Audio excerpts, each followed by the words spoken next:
I am here with Salvatore Esposito. He is a groundskeeper at Suffolk Community College, and he's also a Iraqi war veteran. Thank you for stopping by. Thank you. Yeah. So, for people who don't know your story, why don't you tell us about it? What happened? Okay, last Sunday I was working at overtime at an open house event, and on this campus right here on this grounds. And an open house event is just an event led by administrators and deans to entice graduating high school students to come to Suffolk Community College. They set up in here, put out their displays, they invite kids from all over, send out pamphlets and everything, and we had a pretty good turnout. Now, it was a bright sunny day like this. I was doing my job outside, just cleaning up the grounds. I had no other hat with me except for my Make America Great Again hat. So to shield my eyes, I put it on, and the next morning when I came into work, there was an email that was sent to my supervisor saying that because the hat makes a political statement, I cannot wear it anymore. Even though the hat does not have Trump's name on it, nor does it have my party affiliation on it, they said I cannot wear it anymore. And I felt this was a violation of my First Amendment right and free speech, and I contacted Newsday and other media outlets to just to protest it in a civilized way. I haven't worn the hat since to be compliant with my employer's wishes, but I have protested it in other ways. You mentioned in the Newsday article that the college is biased against me because of my political beliefs. What are your political beliefs? I'm just a regular blue collar guy who believes in conservatism. I just feel that this was censorship. I see all kinds of other slogans and political beliefs being expressed all over campus, and I love it. As a soldier, it pleases me to see people express their freedom of speech in any way, even if I don't agree with it. It goes back to the old Voltaire saying, I may not agree with what you say, but I will defend to my death your right to say it. So for them to say that I can't wear a Make America Great Again hat, which is just a slogan that has been said by many people, many politicians, it's just kind of, I really feel that it was biased against me when during election season I saw staff members wearing Hillary Clinton hats or Hillary pins, and my union and other unions come here to endorse political candidates. So why should they care about a hat that only has a slogan on it when you see all kinds of political statements being made all over campus? There are statements that are made that are in direct defiance of Donald Trump's new laws about DACA and Dreamers. Yeah. And that's fine. That's fine with me. I'm glad, it's like I think everyone has a right to an education, and I want to support it. I grew up in a little blue-collar town called Farmingville, where many migrant men and women come to find work and to have the American dream. And I learned of all how much hardship they had, and I know if I was in their position, I would be doing the same exact thing as they do. So, for an executive dean to say that this hat makes too much of a political statement, it's kind of hypocritical when all the other statements are being made around campus. Yeah, and I was actually just about to add that on the Newsday article, a spokesperson stated that the college isn't pro-Democrat or pro-Republican, we are pro-student. But this seems like a lie. Like, we had a trans athlete speak about a week ago. We had signs all over the campus with people saying, I oppose separating immigrant families. We have videos playing of students talking about the positive effects of gender-neutral bathrooms. Why are they being intellectually dishonest with this statement? Yeah, I think they just, I think the executive dean just overreacted too quick, because that email was actually composed on Sunday. I didn't get it till Monday morning, but he actually wrote it that Sunday. So somebody else got in touch with him, pointed my name out, and I will show you the email.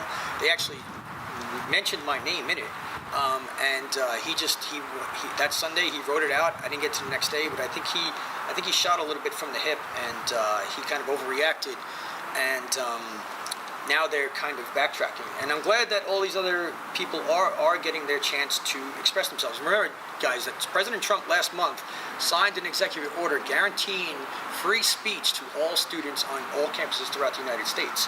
And I may not be a student, however, I did graduate from Suffolk Community College. I am an alumnus, and my hard-earned GI Bill money went to this college. So I really feel that should count, and plus it's just free speech overall. I'm glad that all these people come to speak at the college. There are things I can learn. I'm not perfect. I rely on my faith to help me be perfect. But I stumble a lot, and I make a lot of mistakes, but wearing this hat is not a mistake, I feel. And just, you see that there's an issue today with like stereotyping Latinos or Hispanics. You know, like, have you ever experienced any of that, like, kind of stereotyping at all? I've seen people stereotyped, of course. You know, it's like I've seen people stereotyped and generalized, you know, it's like I said, growing up in Farmingville was such a blessing to me.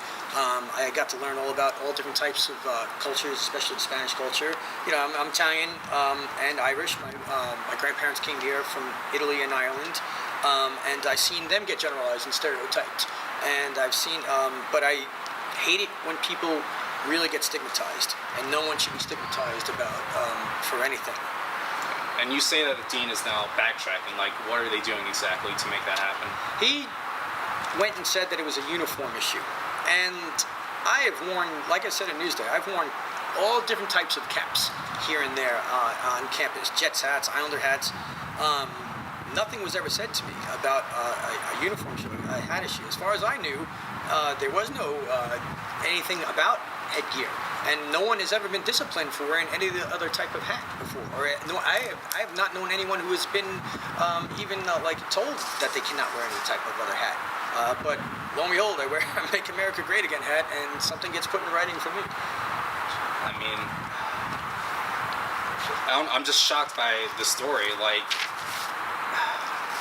it's we see today, like, there's like so much problems with like censorship in college universities with, you know, all these conservative speakers. Like, you know, what should Suffolk do to like stop this, or like the students at Suffolk?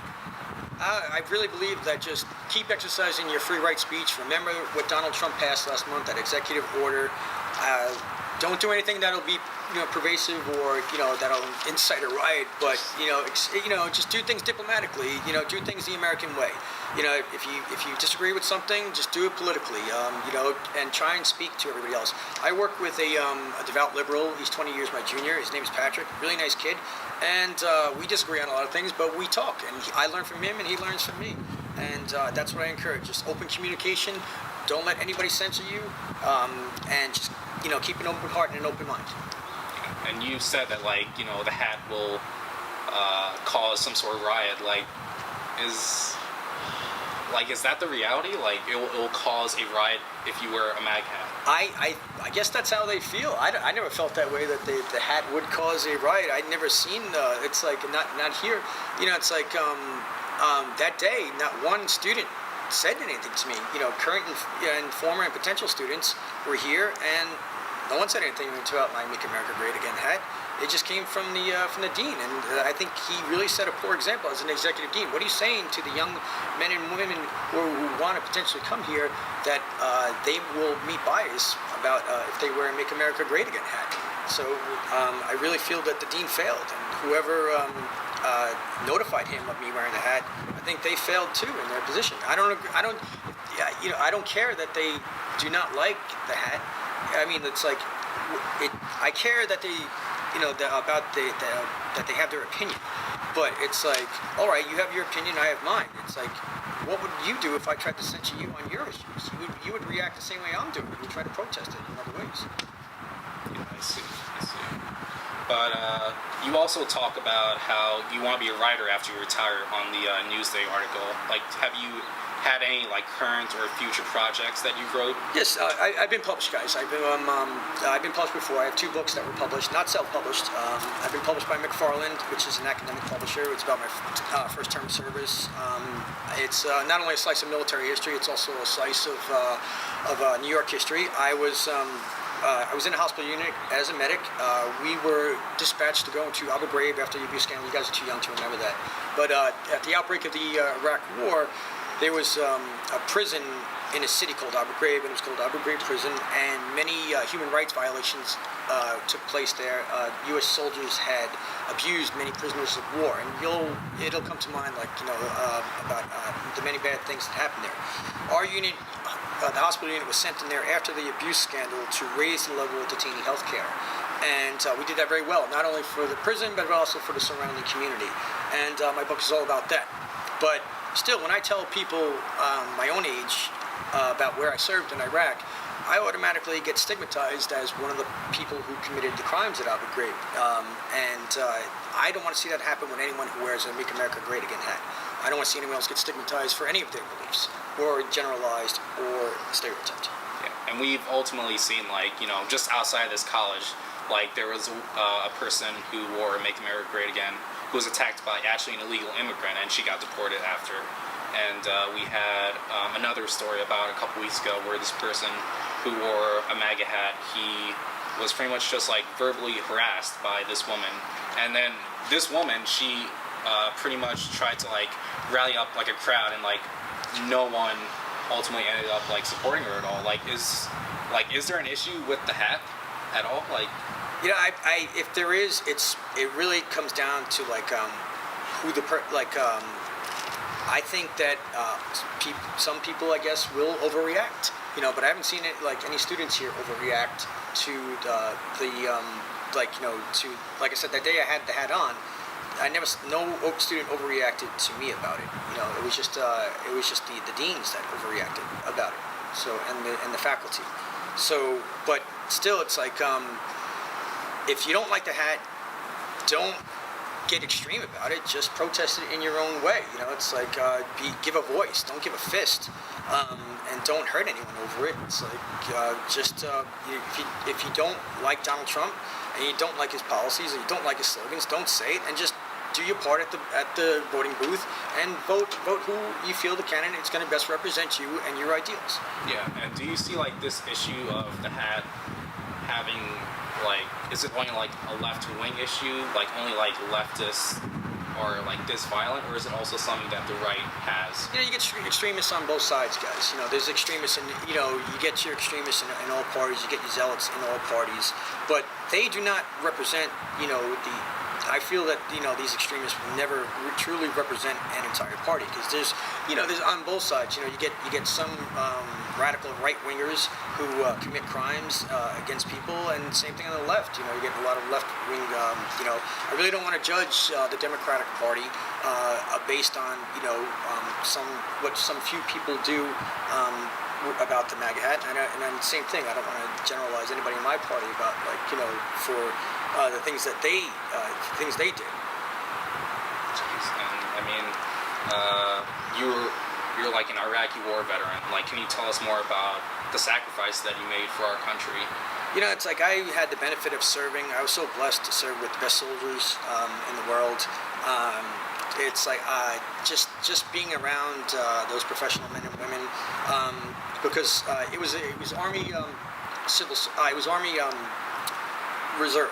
So these men and women held civil service careers with the NYPD and the fire department, and a lot of these people were present at the World Trade Center scene on 9/11, and their influence and their knowledge was so valuable to me. It just made me such a better soldier, and I was so blessed to have that. And you know, I was proud to serve. I would serve again. If I was young enough, I would serve again. And I encourage everyone who's going into the military, you know, make sure it's if you're going to do it, make sure it's something that you really would love to do. It won't feel like a job then; it'll feel more like an adventure. I've seen, you know, it's like a lot of great sacrifices by veterans too, not after they got out of the military. There's so many benefits. You know, it's like it really didn't feel too much like a sacrifice. It just felt like a blessing. I mean, you did risk your life, though, in a way, to pretty much fight for freedom of speech, and then to have come back, and then now see that speech is being silenced. Like, how does that make you feel? Yeah, at first, guys, I was very disappointed, and I was very shocked too. Like I said, I had seen all these other types of free speech, you know, around campus. So why all of a sudden would you want to censor me? It's like for a slogan. It's like, wouldn't you be open to all types of other free speech as well? There was nothing pervasive about making America great again. You know, all politicians have said it, from Reagan to the Clintons to Barack Obama to Bernie Sanders. Everybody says, and all these young students who are contributing to their clubs, and all these students who are going to school to get a quality education to move on to other schools to get their bachelors and so forth. That's their way of saying, I want to make America great. I want to make America great again. I want to contribute to society. I want to contribute to the greatest society in the world and make it even better than before. So let's not, censor anyone just for a slogan. Let's encourage people for their beliefs. And to end this, do you have any advice for people who are dealing with this kind of censorship, or bullied and they don't have anyone to talk to about this? I encourage everyone, if you feel that you are being censored or biased against or discriminated against, you just do things diplomatically. Contact your local politician. Contact, if it's happening at work, talk to your HR people. Make sure you get everything in writing that you feel this way, and then just protest it diplomatically. It's like I said, I haven't worn the hat since, guys, because I have to comply with my employer's wishes. And I was informed that I could be disciplined if I do wear the hat again. But I will protest it, and in this way, and I encourage people to do it the same exact way. Don't overreact. Even if it hurts at first, don't overreact. Be cool. Maybe do a little praying and just let everything play out. Like I said, free speech is guaranteed for all. So, yeah, well, best of luck to you. Thank you. Yeah, thank you.